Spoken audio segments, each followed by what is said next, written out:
Alright, I wanted to record this video to address the topic that TYT recently addressed, which is this guy, I don't care his name, the Clinton guy, Brock, wrote an article attacking them about the hit piece they did on the CNN thing.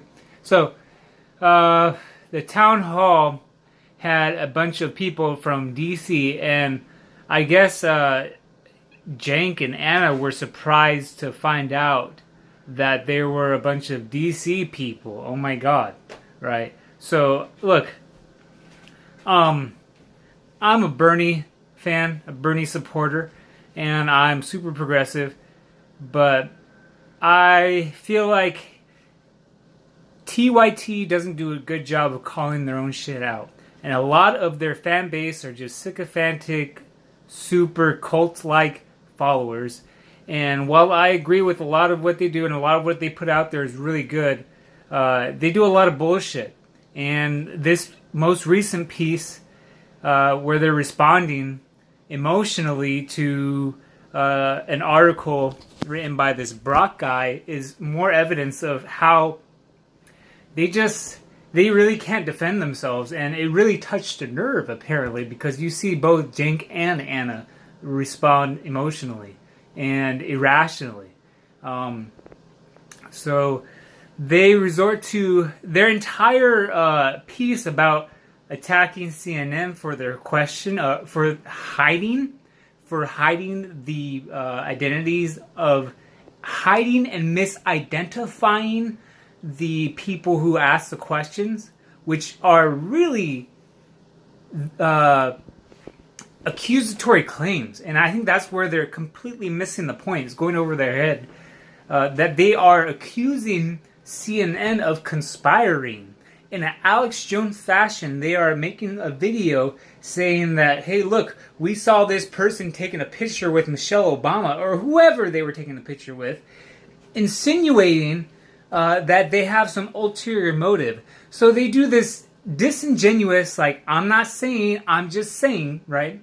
I'm not saying. So they're doing everything but insinuating a conspiracy. So they do everything leading up to the point where you would logically then say, well, they are conspiring against Bernie.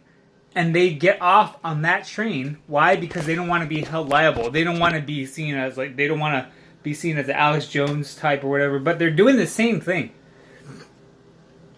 So their entire idea of attacking the motives of the identities of the questioners is one big ad hominem. And so I need you guys at TYT to get a dictionary out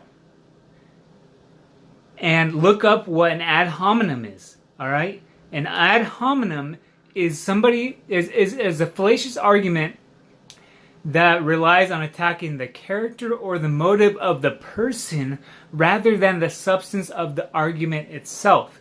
And like you guys mentioned, if their questions are fine, what the hell does it matter who they voted for or which politicians they were seen in a picture in or they took a selfie with? Of course, everybody in Washington, D.C. is going to have some political affiliation of some kind. And we're not idiots. Of course, we would expect that from a town hall in D.C. We understand that they are not normal people. They're D.C. people. Now, if this were in Louisiana or wherever in the South or even over here, and they had all these DC people over there, then you might have some kind of a claim that they were doing something, they were planting people or whatever. But you see, you guys do all but say that they were planting these people there. And that's where the conspiracy theory aspect comes into play. And it's like, you guys don't, I think you guys are just too vested in your own ego and into your own whatever. Like you put your foot down on this issue, and for some reason you feel validated by the fact that CNN apologized. Okay, CNN apologized. You know why? Because people started complaining, it doesn't mean that they admit, like, oh yes, we were conspiring and we intentionally left out these things to really mislead you. No, that's not what they are confessing to. They're just conceding to the pressure that they felt by people like you guys who were simply just like making these ridiculous claims that, like, why didn't you tell us X, Y, and Z? So the biggest error that you guys make, and it's so crazy how you do not see it, is that you guys say that they are intentionally misidentifying. They aren't misidentifying, they're just not accurately identifying up to your standards. And that is an important point to clarify. Because when you were saying misidentifying, that makes it sound like that CNN misidentified them entirely, which is not what you're saying. So when you're saying that, you're really going overboard and making it sound conspiratorial. You sound like Alex Jones, and it's crazy how you guys don't see that. And a lot of people pointed this out. So your entire piece is one big ad hominem against CNN, like the viewers aren't able to figure out, like, oh, these people might have some ulterior motives, or it doesn't matter who asks the question. You know why? Because somebody like me, who's a Bernie bro, might ask Bernie Sanders a question just like they asked, or somebody they are legitimate people. They are voting people, right? They can vote for Bernie Sanders, and people who are not in DC are going to have similar questions to them. So they're valid questions, and you admit they're valid questions. So why the hell does it matter that they intern somewhere, someplace? That's so disingenuous, and that's why it seems conspiratorial. Because then you're pointing to, like, oh, they took a selfie with somebody. And it was a really hacky piece, and you gotta admit it.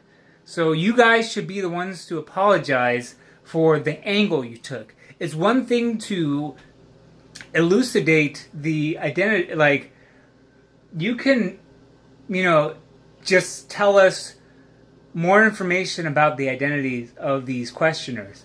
But to then do so in a fashion that applies an intention or a motive to CNN where there isn't necessarily one proven, that's where you are conspiratorial. It's when you're saying they intentionally hid it.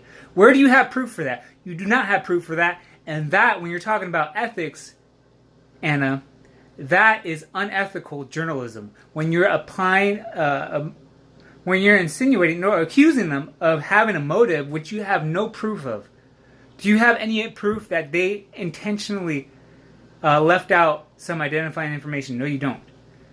Just because they didn't meet your standards of what you consider an appropriate or adequate explanation of the identities of these people doesn't mean that they were intentionally hiding these things from the audience to mislead them.